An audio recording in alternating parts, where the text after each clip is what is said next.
It is 59 days to the 2023 general election, and presidential candidates are taking their campaigns around the country. One issue that is taking center stage is that of fuel subsidy. For the candidates of the All Progressives Congress, Bola Tinubu, he says fuel subsidy must be stopped. He says Nigeria cannot continue to subsidize fuel to the benefit of countries like Niger Republic and Cameroon, who buy from Nigeria at the subsidized rate. The candidate of the People's Democratic Party, Atiku Abubakar, says he will remove fuel subsidy in his first 100 days in office. Now, the candidate of the Labour Party, P2B, also plans to end subsidy regime, but insists on a phased removal. The issue of fuel subsidy is a very touchy one for many Nigerians. Attempts by previous administrations to end fuel subsidy was met with fierce resistance from the masses. How will it all play out this time? We have in the studio the spokesperson of NNPC, Kwankwaso Presidential Campaign Council, Ladipo Johnson Esquire. Good morning. Thank you for joining us. Good morning, season's greetings. Same to you. Good to see you. And via Zoom is Chieftain of the People's Democratic Party, Segun Shomi. Thank you for joining us on The Breakfast Show.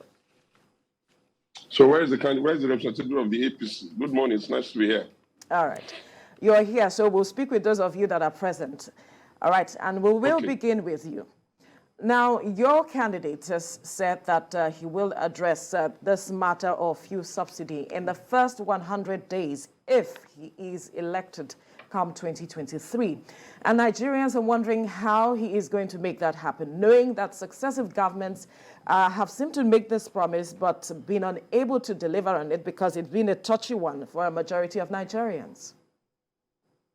Okay, thank you very much. I think for the case of the presidential candidate of the PDP, Atiku Abubakar, there's no way you will say how it's going to make it happen because they've done it before.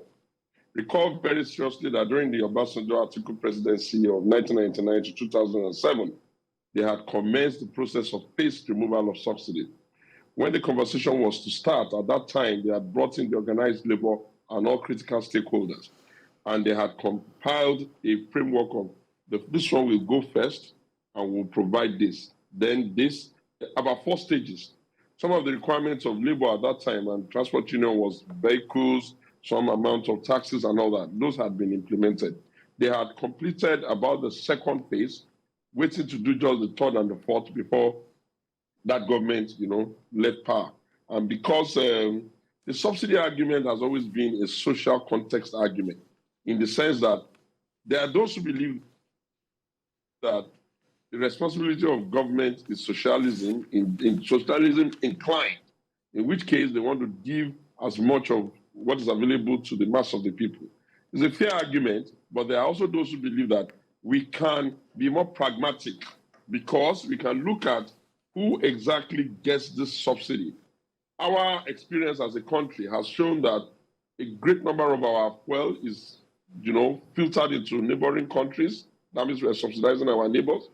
Another part of it is that the consumption needs of the country, in terms of the rich and poor, and the endless merry-go-rounding around the country, almost aimlessly, putting pressure on the road when people don't have things to go. Perhaps it's because the fuels are too cheap. But even more importantly, is the quantum of money we're putting on this process and our inability to be able to fund it. If you recall also that during the Jonathan administration of the PDP, one of the things that make you laugh and wonder why other parties are now saying they will remove subsidy. We had a great opportunity of doing it at that time. They pulled people out. The presidency said they don't even know what is called subsidy. Eventually, maybe they won election. They've been ruling for the past 7.5 years, and we have not been able to exit subsidy. I feel that it's not very easy, but I think leadership is about taking tough decisions that is going to be in the overall interest of the entire country. We can't be borrowing. The last I heard on it, the Minister of Finance was talking about a certain figure for next year in trillions, almost 6.7 or thereabout trillion. Where would we even find that money? And when we are borrowing so much even to service debt, we have to accept that as citizens of this country, the time has come now to say, okay, enough. And it doesn't seem to impact too much. when you look at the fact that sometimes when we don't even have fuel, like right now, only God knows how many people can boastfully say they are buying petrol and its products at the pump price. People are buying at 200, 220, whatever price they needed to pay to get the service they've been paying. And so I think that for Atiku Abubakar, having been vice president and being in charge of the economy, this economic argument for sustainability for the country is very clear to him. And also having demonstrated that there is a framework that can be put in place to quickly get this thing rolling. You have to stop digging a hole before you can fill it. And one of the holes that Nigeria must stop digging, as far as the presidential candidate of PDP, Atiku Abubakar, is concerned, is that we have to stop digging the hole or putting money to burn it up under hydrocarbon expenses. And therefore, when he says he's going to do it within a couple of days, I feel that immediately the House of Assembly or the National Assembly is set up.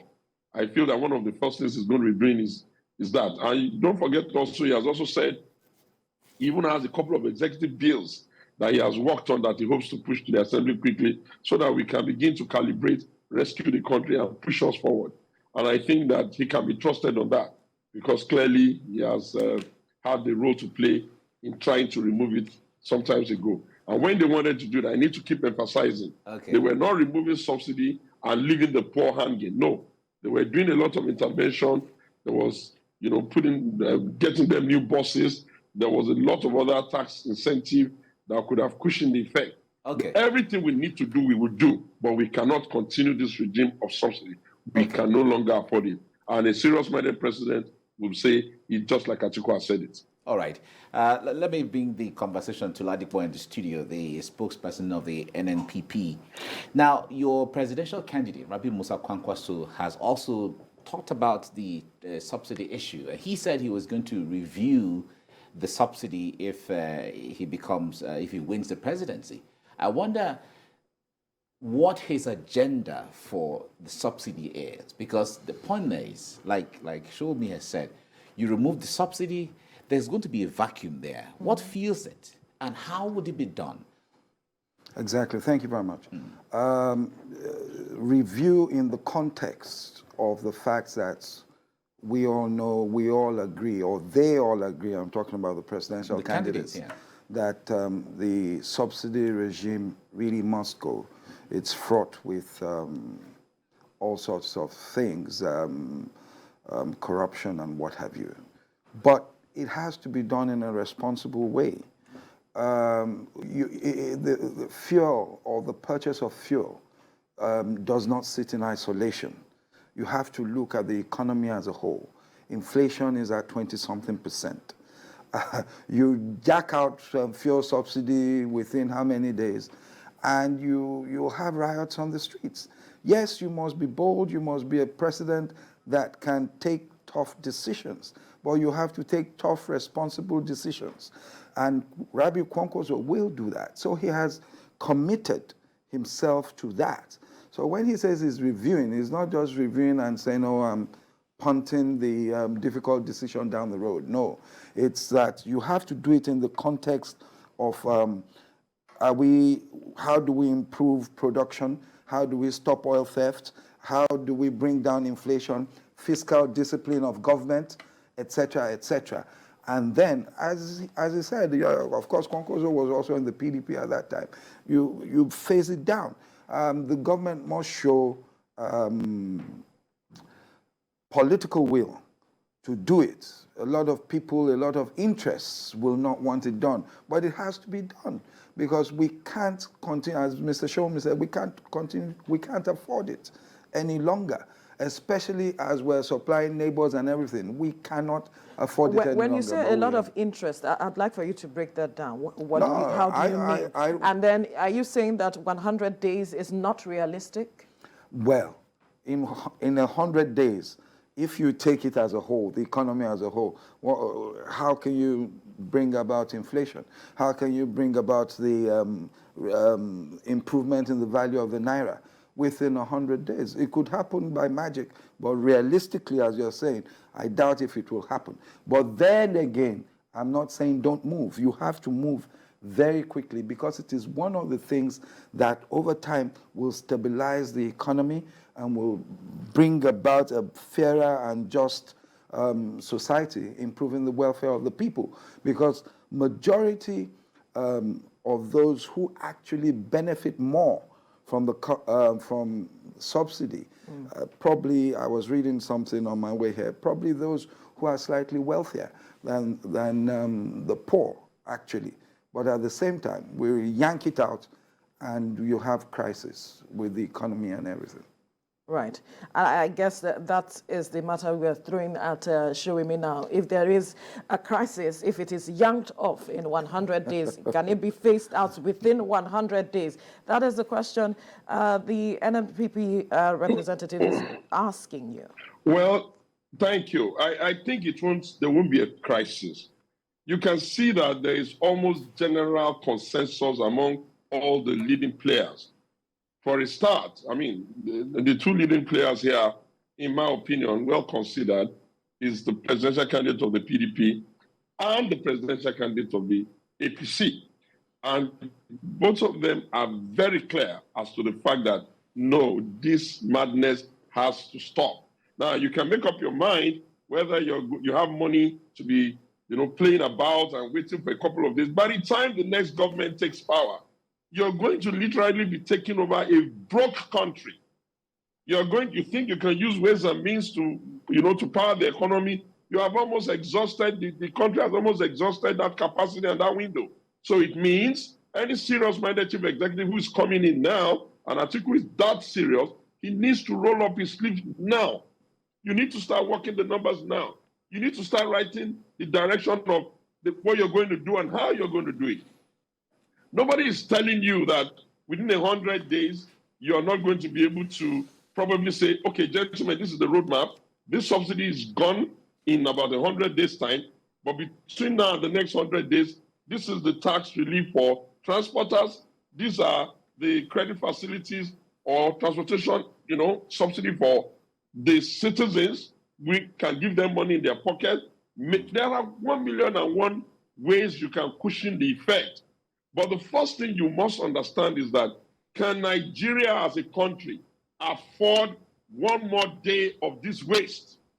Can we afford one more day? When we talk about deregulation, when we say we'll privatize the refinery, some of these difficult conversations that have now become popular, Atiku has been on them for years. But some leaders have to carry the burden of telling people where we need to go even before they are ready. And some of the challenges a leader will carry is that sometimes he has to wait for them. Now, it's about time now that it seems like everybody is ready. After all, the APC as a political party and a political thinking, they were opposed to it at first. Even the president said that he didn't think anybody was subsidizing anybody at first. But right now, you can't hear that kind of comment anymore from them.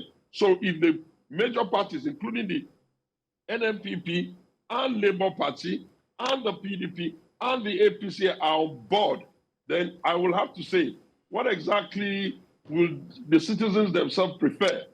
Would the citizens prefer this present state of things where we cannot fund health, we cannot fund education properly, we cannot even fund infrastructure properly, and then we're spending 6.7 trillion? That's the budget for 2023. Think about it. How much of that money are we even generating? How much are we getting from taxes? How much are we borrowing? How much of our sales of crude oil with the theft of the oil going on in the Niger Delta? We're not even meeting our quota.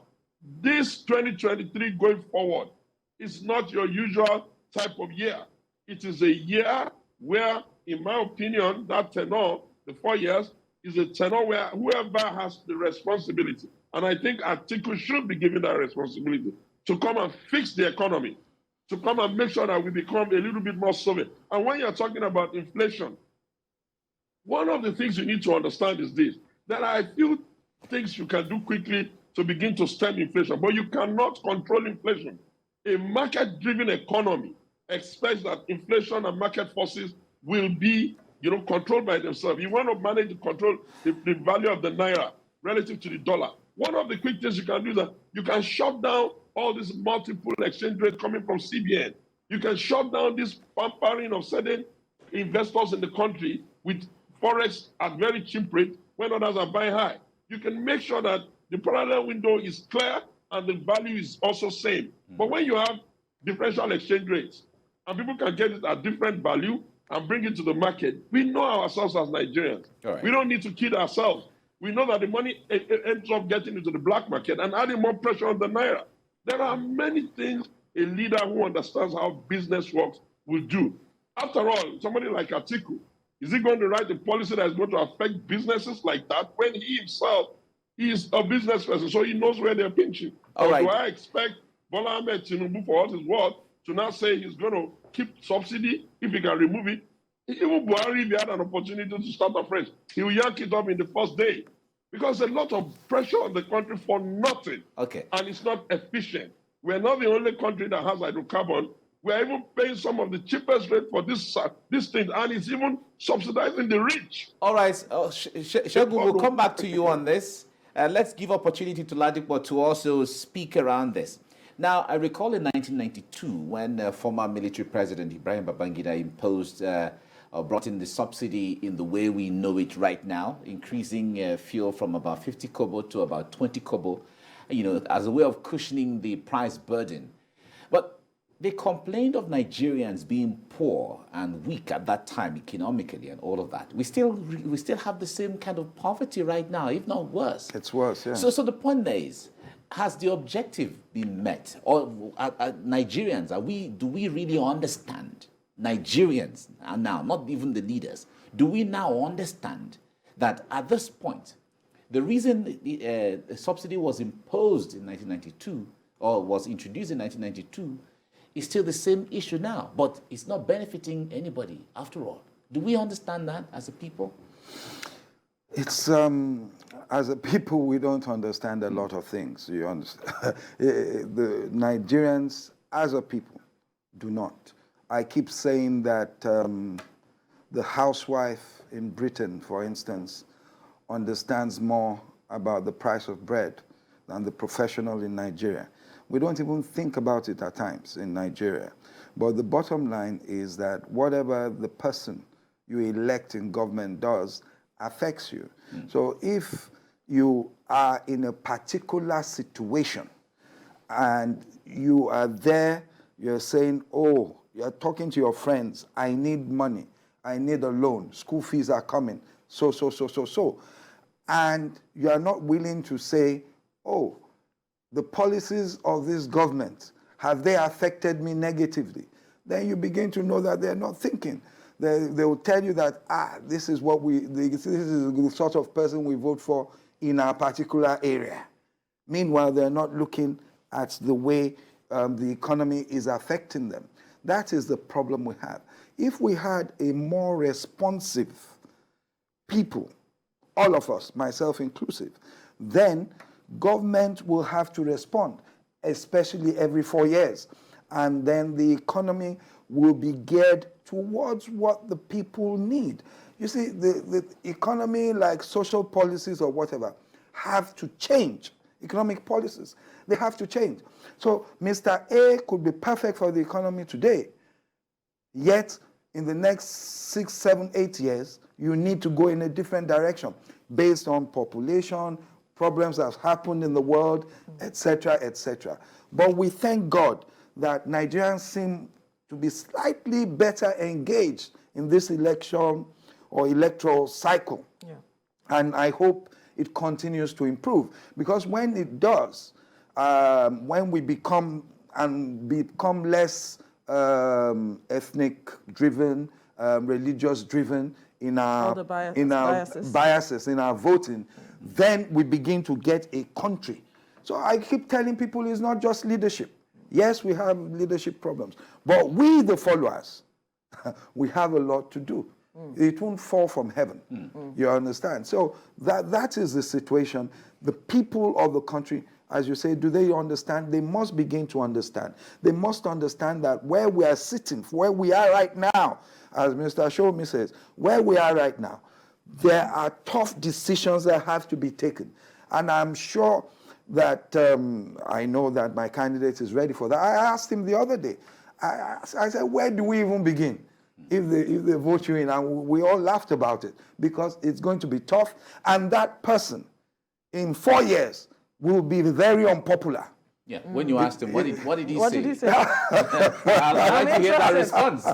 You know, Kwankwaso has a sense of humor. He laughed and said, well, we're looking at 4 years, but whatever we do, we must turn the vessel, the ship of the Nigerian, not nation, we're many nations, but we must turn it to face the right direction, economically, socially, etc., etc. Yeah, All but right, this right direction can have so many interpretations. We need to go on a break. Okay, that's fine. We'll Thank you for staying with us. Before we went on the break, we were looking at the fuel subsidy debate, and we have spokesperson of the NNPC Kwankwaso Presidential Campaign Council, Ladipo Johnson Esquire, in the studio. And via Zoom, we have a chieftain of the People's Democratic Party in person of Segun Shomi joining us via Zoom. And I'm coming to you, Segun. We spoke to an IPMAN, a member of IPMAN earlier, and he expressed concerns with regards to if subsidy is removed and there's some level of deregulation and all of it, the proceeds, how it will be channeled in such a way that it benefits Nigerians. And that is the question I'm putting across to you now. What is the program of your principle to channeling, those proceeds to ensure that it benefits every Nigerian, cushioning the effect of the subsidy removal, which is a major concern for a majority of Nigerians? One of the beauties of an Atiku Abubakar presidency is that we can always show that there is always systemic thinking as to how to transfer wealth, value, and equity to the Nigerian citizenry.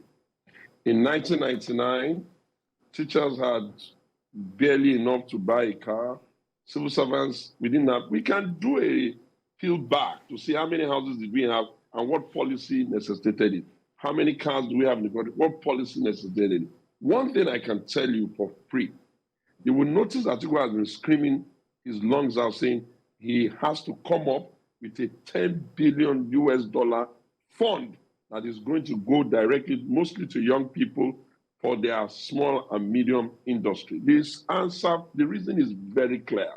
You cannot grow an economy in this modern world unless you have small businesses who are gainfully doing things that can give them either direct taxes through VAT, indirect through VAT, or direct taxes through their PE and what have you.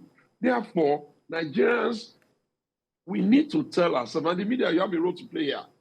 It is not IPMAN's responsibility to constantly be providing on reasonable arguments that will not allow this country to make progress. Their duty is to transport wealth from one location to the other to the people that are selling it so that they can sell it. It's a business. Nobody is doing subsidy for Gary. Nobody is doing something for yam.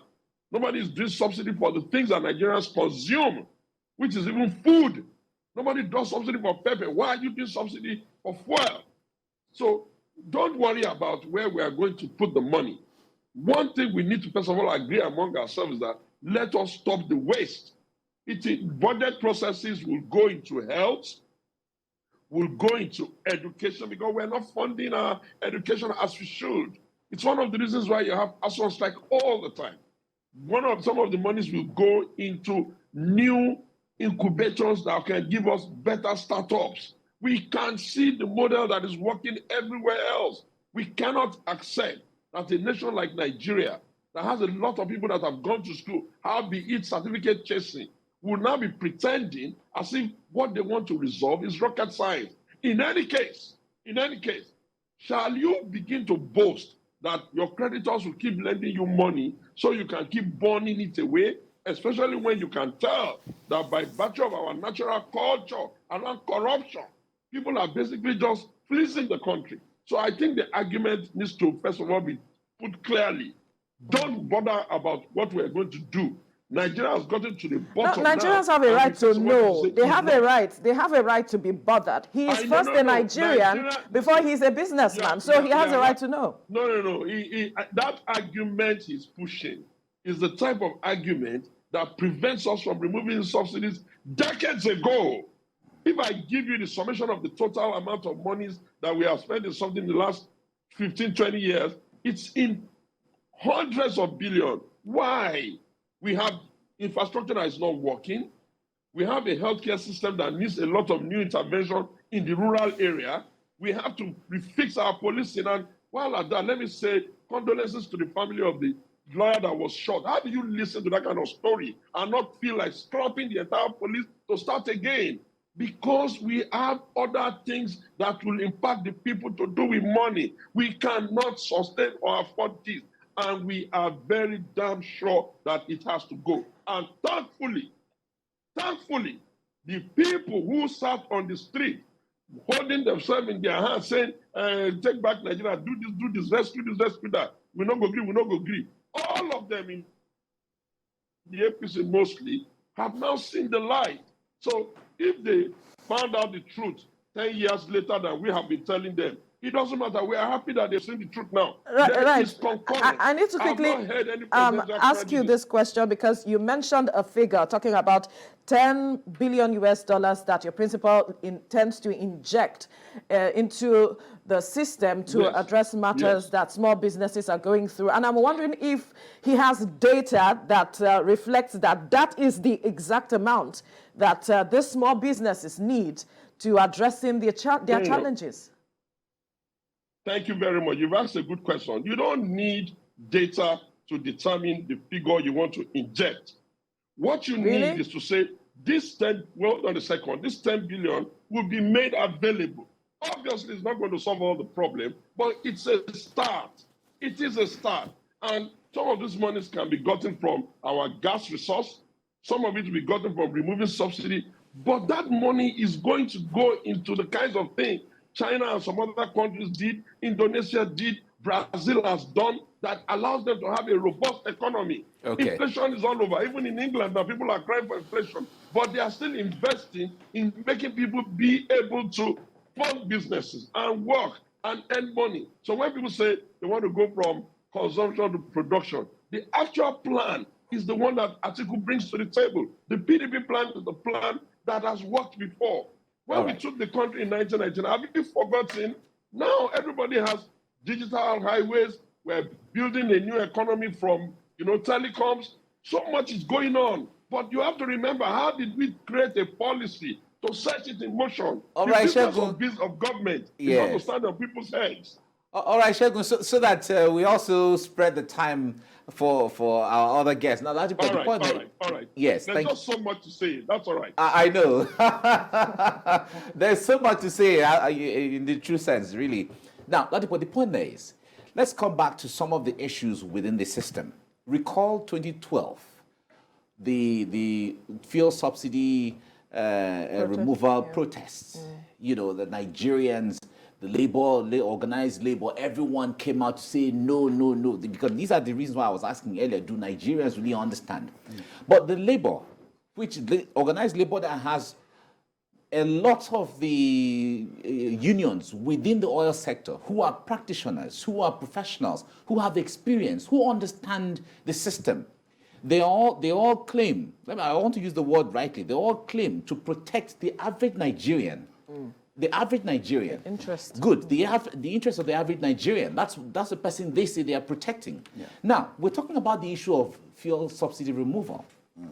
How will that play on? How will your principal engage with the labor to make them understand, either as partners in the progress of removing or reviewing, because he used the word reviewing. So how will he partner with labor to review the subsidy, which will make sense for Nigeria and the average or the common man that the labor wants to protect and your principal wants to protect? Yes. I think the first thing is that we must realize that the problem as at that time and today with the masses or organized labor or whatever is that deep down they do not believe or have confidence in government, that government will do what it says, even when the subsidy is removed.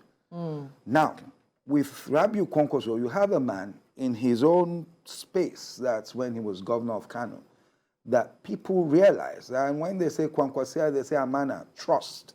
People realize that what he can do, he will do. What he won't do, he won't do. You understand? And that is why he used the word review, because he has to have all documents in front of him. But he is willing to take these decisions. And to go to your question, he will always go along with those who will be affected by these decisions. And you need them. You see, the first thing, yes, we're talking about the economy, we're talking about this, and the first thing is that money has to be spent on security. If we do not secure this country drastically within a short time, that's where the issue of 100 days and what have you should be coming in. If we do not begin to bring about security, then no matter what you do, people cannot do business, people cannot go to school. You understand?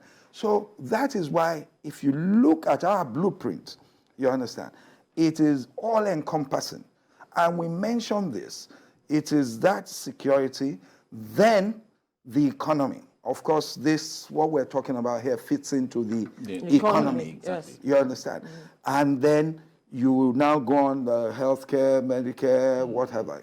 So the organized labor will be carried along. And I believe that at this point in time, yes, you asked that question earlier. At this point in time, Nigerians must realize that everything is connected. You understand? You can't be throwing money, wasting trillions of naira, right? Some few, a cartel, is benefiting from it, even more than the people are benefiting. Exactly, the citizens are benefiting. You have to realize that, okay, for investment, and with us, the NNPP, especially Kwankwaso, he realizes that the market from 200 and something million people has changed. We're even fortunate, it has grown. I'm talking about the African Continental Free Trade Area Agreement that we have entered into. But as Shomi has said, when you say you want to inject money to help young entrepreneurs, women and what have you, there is that extra market there. This government has done nothing to prepare Nigerians for that market. So Nigerians should realize that, okay, there's an opportunity to even grow. So when we're talking about that, we're talking about technical education. This, that. When to go to the question you asked him about where money would be put into, you have to do that. We have to create technology parks. We have to, all sorts of things, like we have the industrial parks and what have you. The hubs. It is going to be an intense 4 years. But look at China. Government is helping their people to come to different places to do business. You understand? And that is what Kwankwaso has said. He said, even when we say we are losing doctors, we have to train more and export them as well when we have enough for our people. You understand? So it's going to be aggressive. And as I say, we as the so-called giants of Africa should look at this African free trade thing and expand to that. But to do that, we need to fix power. We need to know that we've gotten rid of our subsidy. We need to take some hard decisions and begin to move. And of course, ensure that corruption is at a minimum.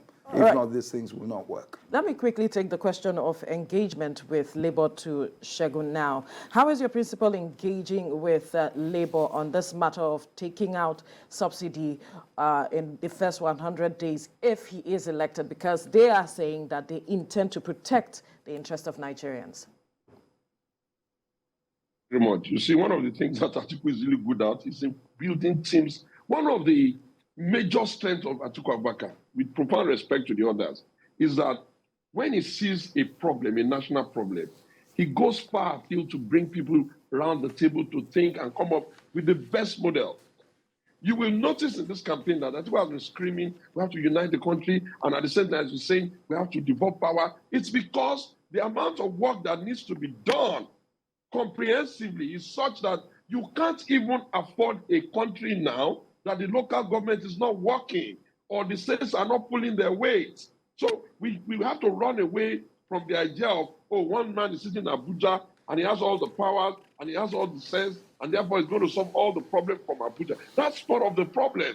So it means invariably, to answer your question, that he recognizes the need to build the table for that conversation to take place.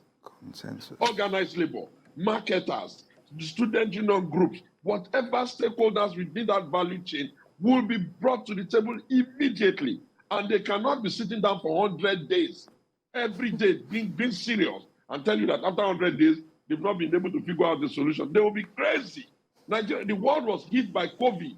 And within a couple of days, some other people in the world have started doing genome sequence, finding solutions to a problem that has been never conceived or never experienced. All right. Why would Nigerians now limit themselves and their ability to solve a problem that is existential, that all of us agree must go, and we need about 200 or 300, or how many days do we even need to determine the roadmap? Shagun, we do not have time. We need to wrap up this conversation now because I know you can go on and on this matter.